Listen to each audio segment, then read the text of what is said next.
My game has beans, casting, AI, equipable wands, loading, saving, and I want you to see it all in this video. And let's start with something simple. Beans and casting got improved. Beans now have a spawn and they collect particle effect, and I fixed the atrocious cauldron bug.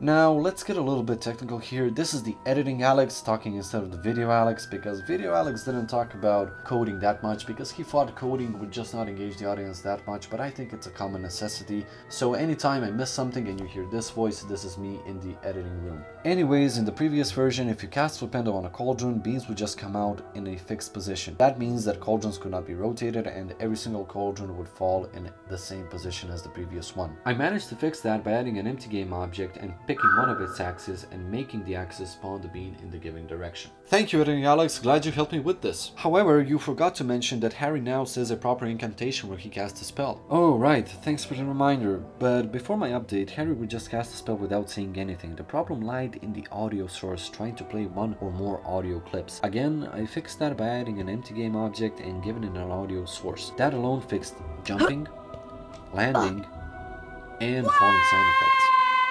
Quite impressive. Who would have thought that helping myself post-edit would be this easy? Anyways, let's just hop into the second part, and that's the animations. Now, before I show you any of the animations, I really need to tell you that I was living under a rock for like 2 years. I had no idea Mixamo existed. I thought that I needed to animate my own things, which I still hold to this day. It is true, I need to animate them, but Mixamo makes things a lot easier. While these animations are not perfect, they are very, very good. The only thing that I needed to do is put my game object into the Mixamo site, set up the joints, wrists, and groin, and Mixamo is going to do everything else for me. I download the animations and I put them in the animation state machine, which is called the animator, and everything else is good to go. Now, the reason why I was scared is because if you look at any of the Mixamo animations, it has like a million dots. These dots represent every single movement, and that movement, even for the idle state, was so overwhelming for me that I was extremely scared. So I didn't want to do any of the animations up until now, and I just want to give a huge shout out to Mixamo because all of the animations that you're currently seeing, they come from their site. There's also 1,000 more animations for 1,000 more different games. So if you're interested in seeing them, I'm going to leave a link in the description box below, and we're going to head back to the video.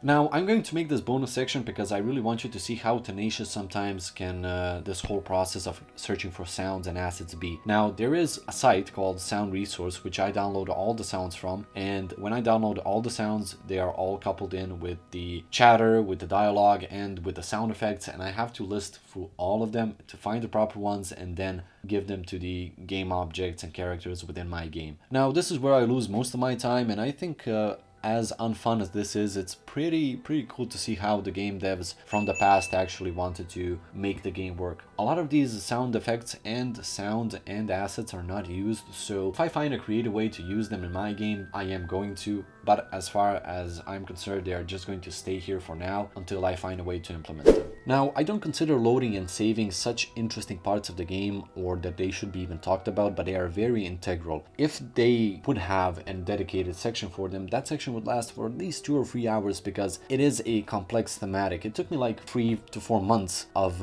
implementing and trying and loading and saving consistently just to put the system on the go. And basically what is going on, I'm just going to attach a saving and loading script to an object, which is going to make it eligible for saving, and that object, once I hit S or L on the keyboard, is going to be saved, and when I play the game later on, that object is going to have a saved position, maybe some saved attributes, or a saved game state later on when I have quests and events, which is going to make my game much more better. Anytime you would exit the game, it would be saved instead of having this old PS style where if you exit the game, you would have to start from all over again. At least I think that's how Harry Potter 1 was made. So when you load and save a game, you would have an .sav file that would be stored somewhere within your computer. Now, I have chosen Documents, My Game, and then the SAV file. The funny thing is, my system recognized it as a Counter-Strike Global Offensive replay. For some reason, I don't know, CSGO's replays are .sav files. And when I click on them, they don't want to be opened, but the Counter-Strike game tries to load, and it tries to load a replay, which is not an actual replay. And that's it for this video. Next video, I'm going to cover some cursors and UI, which is basically some eye candy that's needed for the game. Up until then, I'll be seeing you, and peace out.